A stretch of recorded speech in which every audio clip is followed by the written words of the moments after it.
رسوله اللهم صل وسلم وبارك على سيدنا وحبيبنا ومولانا محمد وعلى آله وصحبه أجمعين. أما بعد، قال الله تعالى في كتابه العزيز: أعوذ بالله من الشيطان الرجيم. بسم الله الرحمن الرحيم. سبحان الذي أسرى بعبده ليلا من المسجد الحرام إلى المسجد الأقصى الذي باركنا حوله لنريه من آياتنا إنه هو السميع البصير. صدق الله العظيم. Hadirin wal hadirat, muslimin wal muslimah rahimakumullah. Alhamdulillah, kita panjatkan puji syukur kehadirat Allah Subhanahu wa taala, yang mana pada pagi hari ini kita dapat melaksanakan hari besar Islam, yaitu memperingati Isra dan Mi'raj. Mudah-mudahan kegiatan ini oleh Allah selalu mendapat ridhonya, amin ya rabbal alamin. Kedua kalinya rahmat dan salam tetap tercurahkan pada satu-satunya junjungan kita, Nabi besar Muhammad sallallahu alaihi wasallam. Selanjutnya, kalau kita kaji dari ayat Allah di atas tadi, bahwa Nabi Muhammad dari Masjidil Haram menuju Masjidil Aqsa yang dijalankan Allah jauhnya luar biasa.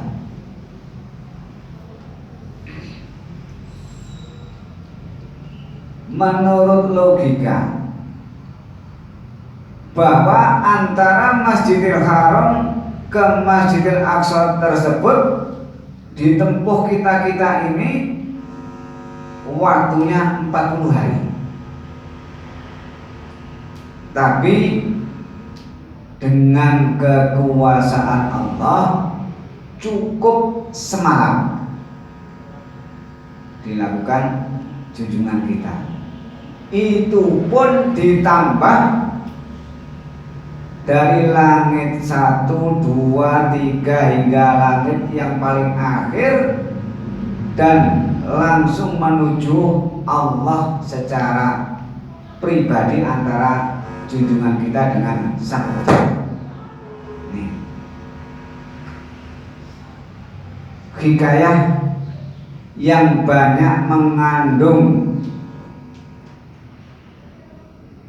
petunjuk untuk kita semua adalah waktu Rasul dari langit 1 menuju langit berikutnya.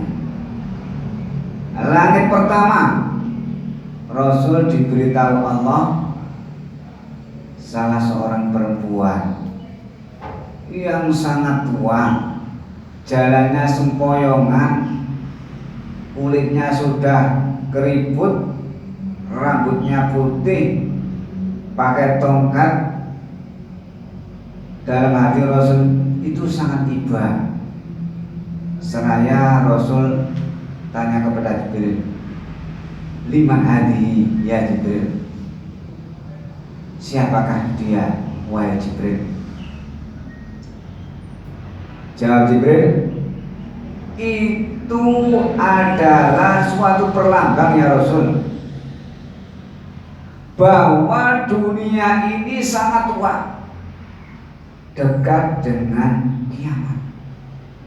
Kalau sudah masa Rasulullah diberitahu dekat kiamat, apalagi masa-masa kita ini tambah lebih dekat lagi. Awal ditampakkan seperti itu, harapannya Rasul mengajak umat-umatnya itu mencari bekal menuju Allah yang sangat banyak, karena sudah tua dunia ini, sudah dekat kiamat. Karena kalau kita itu bekalnya banyak itu enak. Coba saja kita ke Surabaya, bekalnya banyak, enak. Oleh Pak Endro diberi uang pagi, jadi saya diajak naik mobil sudah dari Apel sana, enak. Tapi kalau bekalnya kurang, wah ini membutuhkan kerja keras ini. Jadi membawa bekal yang banyak, lebih-lebih menghadap Sang Pencipta. Entah itu ibadah A, ibadah B, ibadah yang lain, kita mencari sebanyak-banyaknya. Berikutnya, di tempat yang jauh, masih langit pertama, Rasul itu sama-sama dengan suara Allahu Akbar, Allahu Akbar, Allahu Akbar. Dengan suara bacaan takbir tersebut, hati Rasul itu terketuk. Mudah-mudahan suara tersebut menjadi ibadahku dan ibadah umatku. Walaupun itu suara hati, karena Allah itu maha mendengar, ya tetap menjadi catatan Allah untuk Nabi Muhammad. Oh, ternyata hati Muhammad begitu kan. Menuju langit berikutnya, Rasulullah diberitahu orang-orang wanita, rambutnya ditali, merintih-rintih kesakitan, tidak ada seorang pun yang menolongnya. Karena Rasul itu terhadap wanita sangat iba sekali, pada anaknya, istrinya, umatnya. Maka karena tidak tahan, langsung tanya kepada Jibril, liman hadhihi ya Jibril, siapa dia? Jawab Jibril, itu perlambang wahai Rasul, bahwa dia hidup di dunia enggan menutup kepalanya pada orang yang bukan muhrimnya. Alhamdulillah, kita bukannya enggan, senang. Di sini ini alhamdulillah, tanpa diperintah anak-anak kita sudah, ini memang jalan menuju surga, bagaimanapun harus saya lakukan. SMA, SMP, SMK. Nih, memang harus berlatih. Insya Allah jiwa enggan itu hilang dari kita. Nih, memang di dalam ilmu fikih dinyatakan auratul nisa, mulai ujung rambut hingga telapak kaki, kecuali halal ini dan ini. Jambul badan. Ini. Berikutnya,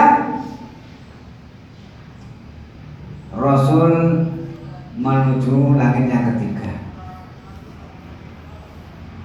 Diberitahu Allah, orang-orang yang dilempar batu segenggam ini berkali-kali tiada henti-hentinya lemparan tersebut. Bercucuran darah, merintih-rintih kesakitan, tidak ada seorang pun yang menolongnya. Seraya junjungan kita tanya kepada Jibril, "Liman hada ya Jibril?" Siapakah dia ya Jibril? Kata Jibril, itu perlambang bahwa dia hidup di dunia anti ibadah. Anti ibadah.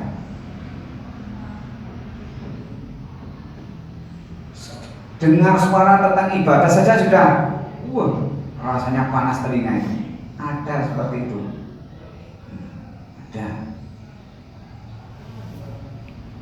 Karena kalau kita hidup sudah di luar pesantren dan di pesantren, misalnya di kalangan terminalan sana, macam-macam hal yang kita temui itu tuh. Jadi antara langit dan bumi. Oleh sebab itu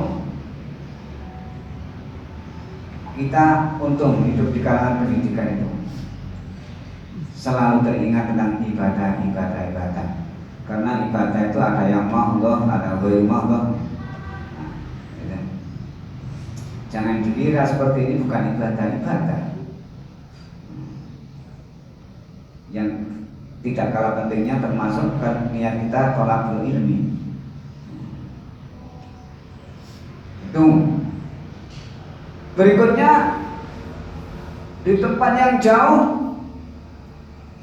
Rasul dengar suara, Subhana rabbiyal azimi wa bihamdi, Subhana rabbiyal azimi wa bihamdi, Subhana rabbiyal azimi wa bihamdi. Wirid para malaikat. Jadi tasbih itu wirid para malaikat. Terketuk hati Kanjeng Rasul menyatakan mudah-mudahan kalimat thayyibah tersebut menjadi ibadahku dan ibadah umatku.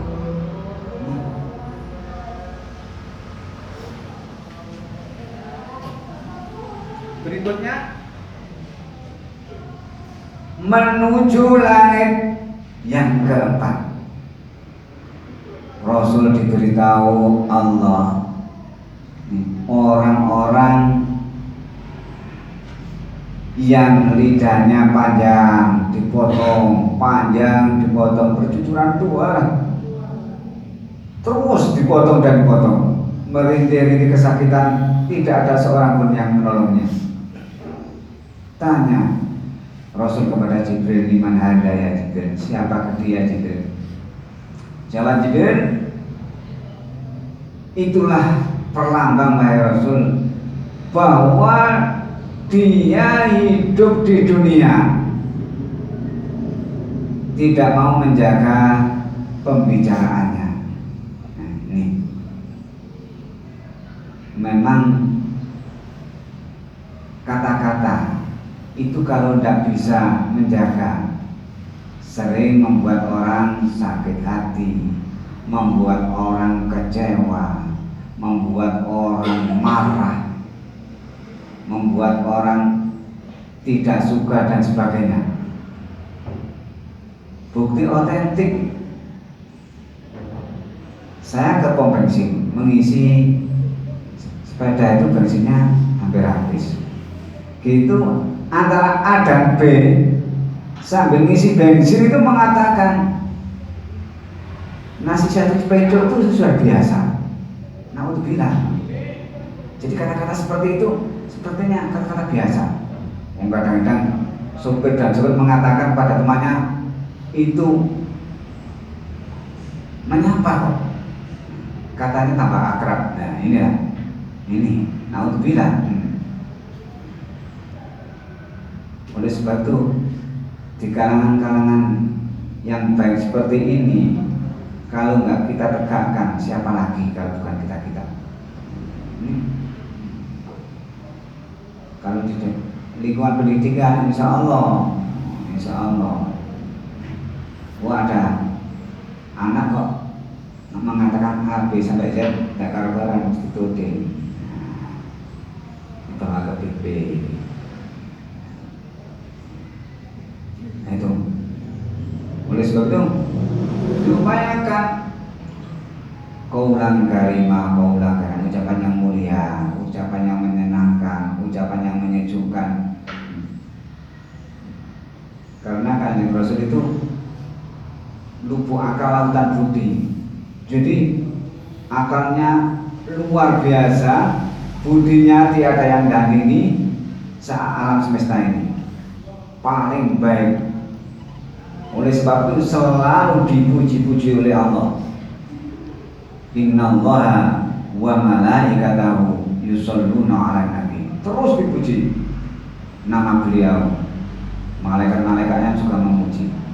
Alhamdulillah kita pun mengikuti memuji ini tadi, mulai awal sampai akhir. Ya Rabbi hingga ya Badrotin. Alhamdulillah. Ini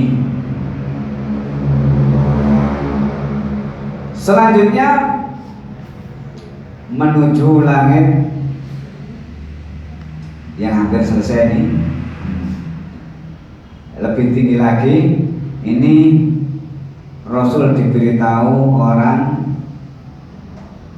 menanam sekarang, misal sekarang itu pagi, sore panen, pagi menanam, sore panen, itu terus aneh tapi nyata. Seraya Rasul tanya kepada Jibril, liman ada ya Jibril, siapakah dia ya Jibril? Itulah orang yang perlambang kehidupan di masa tuan itu sangat cepat dalam segala hal. Bukti sudah kita ketahui, dulu memelihara ayam saja 6 bulan baru panen. Sekarang nggak sampai 6 bulan, terlalu lama ya, mungkin 2,5 bulan sudah disembelih dibawa ke pasar. Cepat sekali. Menanam padi pun juga begitu. Kakek nenek dulu 6 bulan, namanya Pak Haji Jawa itu 6 bulan. Sekarang nggak sampai segitu, 3 bulan lebih sedikit sudah panen. Cepat dan cepat. Usia pun diawali Gusti Rasul kita nggak sampai ratusan tahun, tapi di bawah 70 sudah diambil Allah. Ini bukti sangat cepat, sangat cepat. Dan putaran dunia pun juga begitu. Nah, kalau sudah diberitahu seperti itu, otomatis kita pun harus cepat-cepat berbuat baik, karena segalanya cepat. Kita pun harus segala cepat, segalanya. Nah, jangan sampai tertelan oleh waktu. Nah, harus kita gunakan dengan sebaik-baiknya waktu ini. Berikutnya, tempat yang jauh Rasul dengar suara Subhana Rabbiyal A'la wa bihamdi, Subhana Rabbiyal A'la wa bihamdi, Subhana Rabbiyal A'la wa bihamdi. Bacaan tasbih wirid para malaikat. Karena malaikat itu banyak sekali, jadi wiridannya ya macam-macam. Kalau menurut ketentuan malaikat yang diketahui dan yang tidak diketahui sejumlah 70.000 mengurus langit, 70.000 mengurus dunia. Jadi 70.000 tambah 70.000. Nih, yang diketahui wajib untuk kita hanya 10 yang tertera di dalam Al-Quran, diawali Jibril alaihissalam, diakhiri malaikat Ridwan alaihissalam. Itu. Nih. Berikutnya menuju langit yang lebih atas. Rasul diberitahu Allah, orang yang dibakar habis kembali lagi, merintih-rintih kesakitan, tidak ada seorang pun yang menolongnya.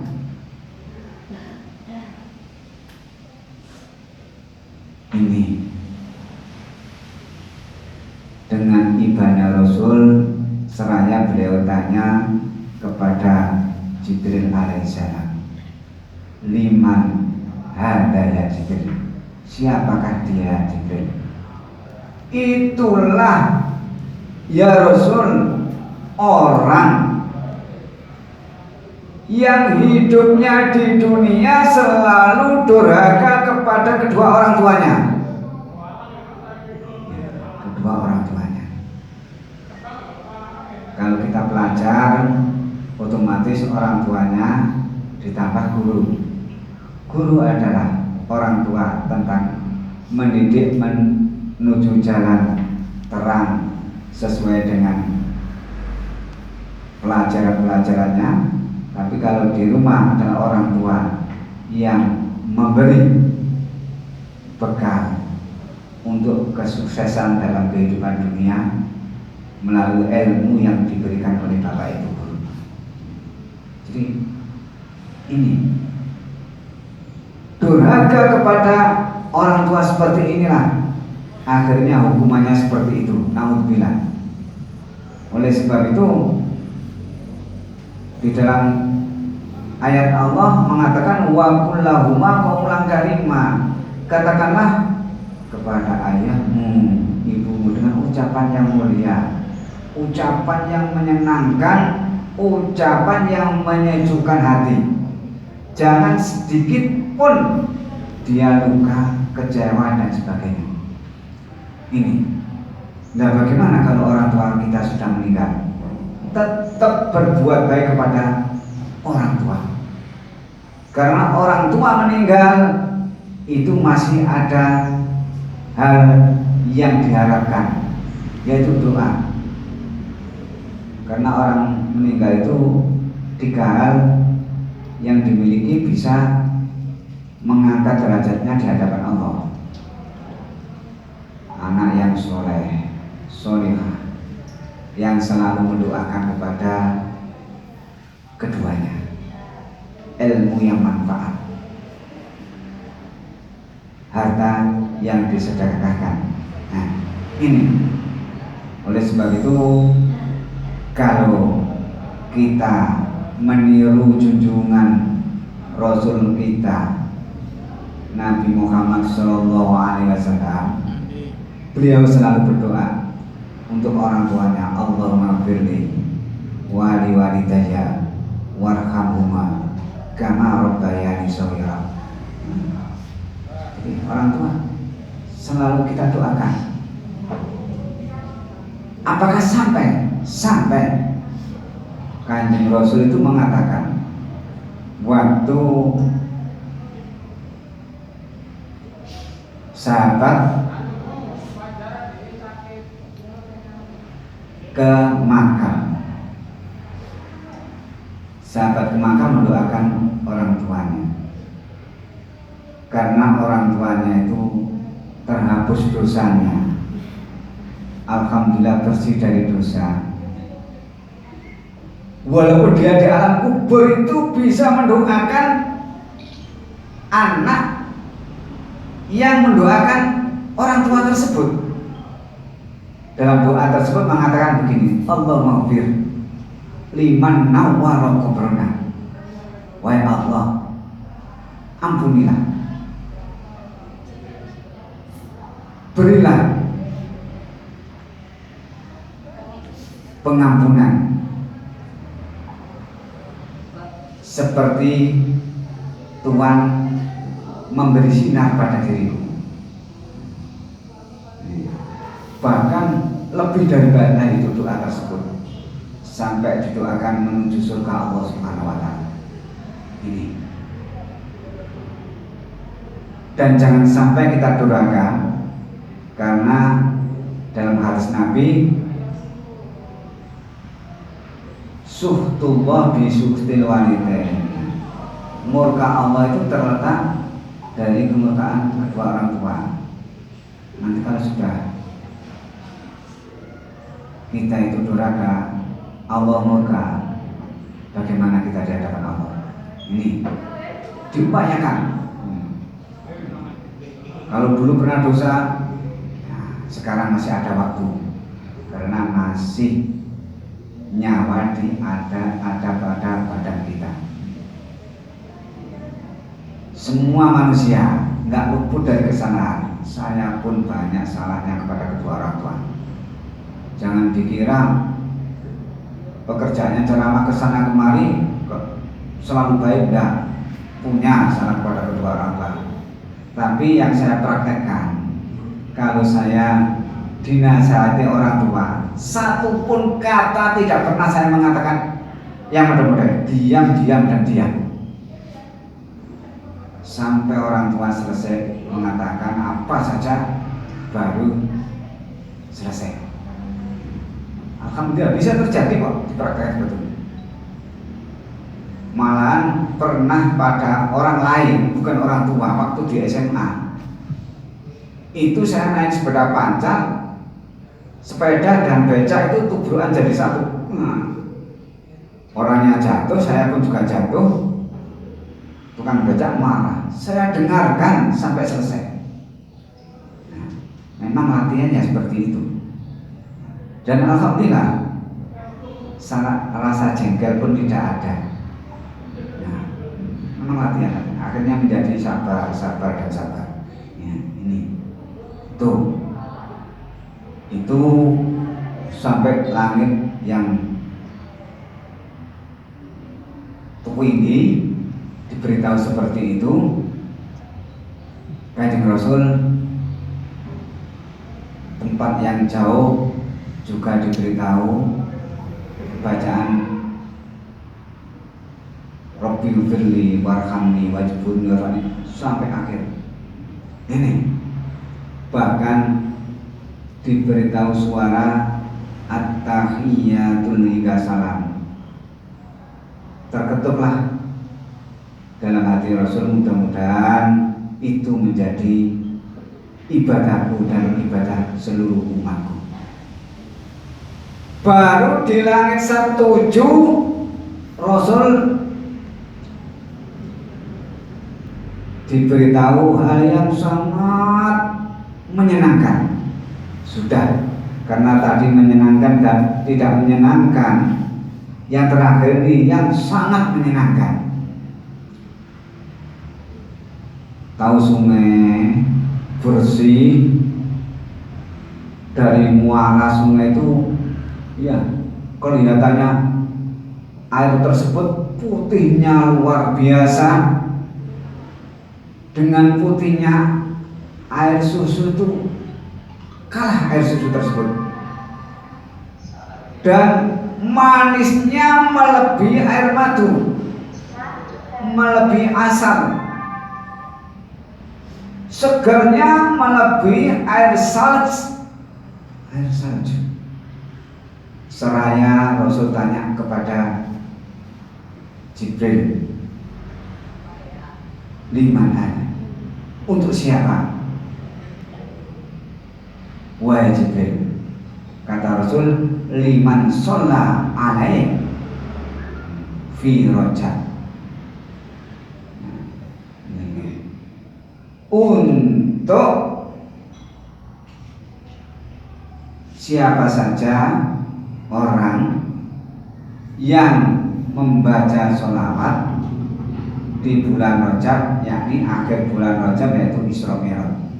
Ketepatan Isra Mi'raj ini tadi kita peringati lebih sedikit, tidak apa-apa. Nah, insya Allah tahu kalau ini memperingati bulan Rajab dengan akhir Isra Mi'raj. Nah, itulah imbalan orang yang membaca sholawat, yaitu nanti merasakan nikmatnya air melebihi putihnya susu, melebihi manisnya madu, dan melebihi segarnya es yang ada di dalam surga, yang mana surga itu nanti ada pintu bertulisan Babur Rojab. Nahrun Rojabiyun, ada tulisannya Nahrun Rojabiyun. Itu nanti bisa kita rasakan karena kita ini tadi berselawat cukup banyak. Memang selawat banyak itu juga dinyatakan oleh junjungan kita, man shalla alaihi alfa marrah karramallahu jasadahu ala niran. Siapa yang membaca sholawat 1000 kali, Allah mengharamkan jasadnya tersentuh api neraka. Nah, ini insya Allah ini tadi 1000, mungkin kurang sedikit bisa ditambah 5 menit saja sudah dapat banyak. Yang pendek saja, sallallahu ala Muhammad, sallallahu ala Muhammad, sallallahu ala Muhammad. Itu. Ini berikutnya dari langit ke-7 Nabi Muhammad menuju Allah. Nah, ini yang paling akhir menuju Allah. Jibril mengatakan, ya Rasul, karena ini rahasia Tuhan dan rahasia Allah khusus untuk Tuhan, maka saya tidak pantas melanjutkan mendampingi Tuhan menuju Allah. Sudah, Tuhan berangkat sendiri menghadap Allah, langsung menghadap Allah. Menghadap Allah tersebut Nabi Muhammad mendapatkan, yaitu mendapatkan perintah sholat 50 kali. Ini mendapatkan sholat 50, waduh banyak sekali, 50 kali. Tanya kepada utusan-utusan sebelumnya, waduh kalau umatmu sholat 50 kali otomatis kapan bekerjanya? Akhirnya dikorting 45 terus korting hingga 5 kali 17 rakaat, tidak bisa diganggu gugat lagi. Itulah yang menjadi kewajiban kita, fardu ain, fardu untuk kita semua, karena sangat pentingnya ibadah sholat supaya umat ini nanti diterima di hadapan Allah segala amalnya. Rasul mengatakan di dalam hadis beliau, menyatakan begini, pertama kali awaluma yuhasabu al-abdu al-sholat, pertama kali yang dihisab Allah terhadap hamba tiada lain kecuali ibadah sholat. Kalau sholatnya baik, fa insya Allah seluruhnya tercatat baik. Karena sholat baik itu menyangkut seluruh alam semesta. Mengapa begitu? Iya, karena sholat itu ada syarat, ada rukun, ada sunnah, ada batal, ada haram, dan ada falsafah. Kalau sudah menuju falsafah sholat, seluruh alam semesta ini ikut di dalam rangkaian sholat tersebut.